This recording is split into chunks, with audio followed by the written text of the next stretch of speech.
माँ दुर्गा की कहानी। महर्षि व्यास द्वारा रचित अनेक पुराणों में से एक पुराण है श्रीमद् देवी भागवत पुराण, जो माँ दुर्गा की उत्पत्ति और उसके कर्तव्यों की रोचक गाथा है।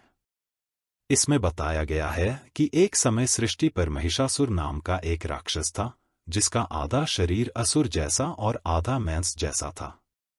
उसने कठोर तपस्या करके ब्रह्मा जी से यह वरदान पा लिया कि कोई भी देव, दैत्य या मानव उसे मार नहीं सके, कोई स्त्री ही उसे मारे। उसे यह भ्रम था कि जो स्वयं अबला है, वह मुझे मारने में समर्थ कैसे हो सकेगी। दुर्गा अर्थात दुर्गुणनाशिनी। अमर होने के अहंकार में आकर उसने देवताओं को सताना प्रारंभ कर दिया। सभी देवताएं दया की गुहार लेकर ब्रह्मा जी के पास पहुंचे। ब्रह्मा जी, शंकर जी तथा विष्णु जी के पास पहुंचे। विष्णु जी की राय से सभी देवताओं के सम्मिलित तेज से एक नारी रत्न की उत्पत्ति हुई, जिसे नाम मिला दुर्गा। दुर्गा अर्थात यज्ञ रूपी दुर्ग की रक्षा करने वाली, दुर्गुणों का नाश करने वाली, दुर्गम कार्यों को सरल करने वाली तथा दुर्गति नाश करने वाली। असुरों से देवी का युद्ध। सभी देवताओं ने देवी को अलग अलग आयुध प्रदान किए और आभूषणों से भी अलंकृत किया। जब वे सज-धज कर विराजमान हुई तो त्रिलोकी को मुग्ध करने वाले उनके दिव्य दर्शन पाकर देवताएं उनकी स्तुति करने में संलग्न हो गए। अजन्मी भगवती ने तभी अपने मुख से वाणी निकाली, जिसे सुन महिषासुर का सिंहासन हिलने लगा। उसने अपने असुर साथियों को इस आवाज का पता लगाने भेजा। जब उन असुरों ने बताया कि यह आवाज एक सुंदरी देवी की है, तो उसने विवाह का प्रस्ताव देकर अपने असुरों को देवी के पास भेजा। देवी के विवाह से मना करने पर उन्होंने देवी से युद्ध किया और मारे गए। वे असुर देवी को महिषासुर की सेवा करने के लिए मनाते रहे, उसके रूप की महिमा करते रहे, परंतु मना कर देवी ने एक एक कर उन सभी को मौत के घाट उतार दिया। देवी के कर्तव्य की यादगार नवरात्रे। इसके बाद महिषासुर स्वयं आया और देवी के साथ बड़ी लुभावनी बातें करने लगा, परंतु देवी ने उसे युद्ध के लिए ललकारा और वह भी मारा गया। इन असुरों से युद्ध करते करते 9 दिन बीत गए, इसलिए भक्ति मार्ग में नवरात्रों का त्योहार इसी कर्तव्य की याद में बड़ी धूमधाम से मनाया जाता है। कहा गया है कि कलयुग का नाश माँ दुर्गा ने किया। कलयुग नाश का अर्थ है कलयुग में उपस्थित राक्षसी वृत्तियों का नाश। इनके नाश के बाद ही देवी वृत्तियों का युग सतयुग आया। नवरात्रे वर्ष में 2 बार। भारत में जितने भी देवता या अन्य महात्मा हुए हैं, उन सबका यादगार दिवस वर्ष में 1 बार मनाया जाता है, परंतु देवी दुर्गा के निमित्त नवरात्रे वर्ष में 2 बार मनाए जाते हैं। इससे देवी के अवतार लेने और कर्तव्य करने की महिमा अन्यों की भेंट में द्विगुणित हो जाती है।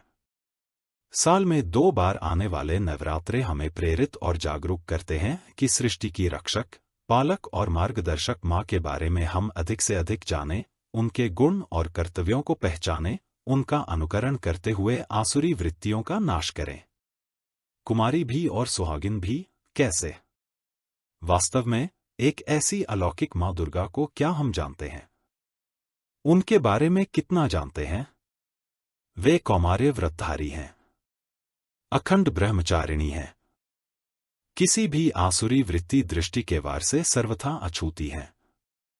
उनके यादगार दिवस के उपलक्ष्य में कुमारी पूजन, कुमारी भोजन और कुमारी सम्मान आयोजित होते हैं। ब्रह्मचारिणियां उनसे अखंड पवित्रता के वरदान की याचना करती हैं। इतना सब होते हुए भी वे अखंड सुहागिन भी मानी जाती हैं। सुहाग के सभी चिन्ह सिंदूर, टीका, लाल जोड़ा, चूड़ियां, बिछुए, नथ, आभूषण आदि वे धारण करती हैं और संसार की सुहागिन स्त्रियां उनसे अखंड सुहाग का वरदान भी मांगती हैं। ये दोनों बातें एक साथ कैसे? कुमारी भी और सुहागिन भी? फिर उनका पति कौन है? श्री लक्ष्मी जी के साथ श्री नारायण और श्री सीता के साथ श्री राम दिखाए जाते हैं, परंतु देवी दुर्गा के साथ किसी भी देवता का नाम नहीं लिया जाता है। मंदिर में भी वे शेर पर सवार, नितांत अकेली और चित्रों में भी ऐसी ही चित्रित की जाती हैं। उनकी शादी कब और किसके साथ हुई, इसका भी कोई वृत्तांत पढ़ने को नहीं मिलता है, तो इस गूढ़ पहेली का उत्तर क्या है? कोई एक साथ कुमारी भी और सुहागिन भी कैसे हो सकती है? कन्याओं माताओं की ईश्वरीय कार्य में लगन। इस गूढ़ राज को समझने के लिए बहुत शुद्ध, दिव्य और एकाग्र बुद्धि की जरूरत है। कालचक्र घूमते घूमते सतयुग, त्रेतायुग, द्वापरयुग को पार करते करते जब कलयुग के अंत में आ पहुंचता है, तो सृष्टि में अनेक प्रकार की आसुरी वृत्तियां बढ़ चुकी होती हैं। इसके कारण हाहाकार करती मानवता किसी ईश्वरीय शक्ति की बाट जोहने लगती है। तब परम दयालु, कृपालु, भक्तवत्सल, करुणामय, दाता, दिल वाले भगवान शिव इस धरती पर एक साधारण मानवीय तन में अवतरित होते हैं और उनको नाम देते हैं पिताश्री ब्रह्मा। ब्रह्मा बाबा के वृद्ध तन में बैठकर जब वे ज्ञान गंगा बहाने लगते हैं, तो आसुरी वृत्तियों से आहत अनेक नरनारी उनकी शरण लेने लगते हैं और जीवन को निर्विकार बना लेते हैं।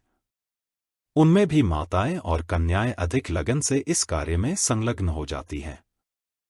कन्याएं आजीवन ब्रह्मचर्य व्रत की दृढ़ प्रतिज्ञा लेकर भगवान शिव को ही अपना पति मानकर उन पर न्यौछावर हो जाती हैं। विकारों से आच्छादित कलयुग रूपी घोर रात्रि में ये कन्याएं काम क्रोध आदि असुरों को संसार से समाप्त करने और शांति, प्रेम, भाईचारा स्थापन करने में निरंतर युद्धरत रहती हैं। इसका परिणाम निकलता है सतयुग रूपी सूर्योदय। इस प्रकार जड़चेतन सहित सारा संसार इनकी जय जयकार करता है और अगली चतुर्युगी में ब्रह्मा की रात्रि में इनके इस संगमयुगी कर्तव्य की महिमा दुर्गा तथा अन्य देवियों के रूप में गाई जाती है। कालों के काल महाकाल का वरण। ये ब्रह्मा कुमारी कन्याएं, जो अपनी सर्वलौकिक पहचान मिटाकर आत्मरूप स्वीकार कर विश्व सेवा में रत हो जाती हैं। अखंड ब्रह्मचारिणी भी हैं, परंतु साथ साथ कालों के काल महाकाल शिव का वरण करके अखंड सौभाग्यवती और सुहाग भाग्य का दान करने वाली भी बन जाती हैं। चूंकि दुर्गा इन्हीं के संगमयुगी कर्तव्यों की यादगार है, इसलिए उसे कुमारी भी और सुहागिन भी दिखाया जाता है। ब्रह्मा कुमारियां एक शिव को ही अपना सारा संसार समझकर विकारी संसार से उपराम हो जाती हैं। शिव को ही पति स्वीकार करती हैं, परंतु शिव तो निराकार, बिंदुरूप, ज्योति स्वरूप हैं। वे विचित्र हैं, बिना चित्र बटा शरीर रहित। उनका चित्र खींचा नहीं जा सकता, इसलिए मां दुर्गा सुहागिन होते भी मंदिर में अकेली दिखाई जाती हैं। कोई देहधारी देवता उनके संग नहीं होते। इस प्रकार वे कुमारी भी हैं और अखंड सुहागवती भी। उनके सुहाग भगवान शिव के तो काल भी अधीन है। ऐसे अमर, अविनाशी पति को वरने वाली मां दुर्गा सदा सुहागिन है और मनसा वाचा कर्मणा अखंड ब्रह्मचारिणी भी। मां दुर्गा ने जो पढ़ाई पढ़ी थी, वर्तमान समय भगवान शिव उसी ज्ञान कलश को लेकर धरती पर अवतरित हुए हैं और हर नर नारी को धारण करा रहे हैं। आइए, इस नवरात्रि पर कुछ नया करें।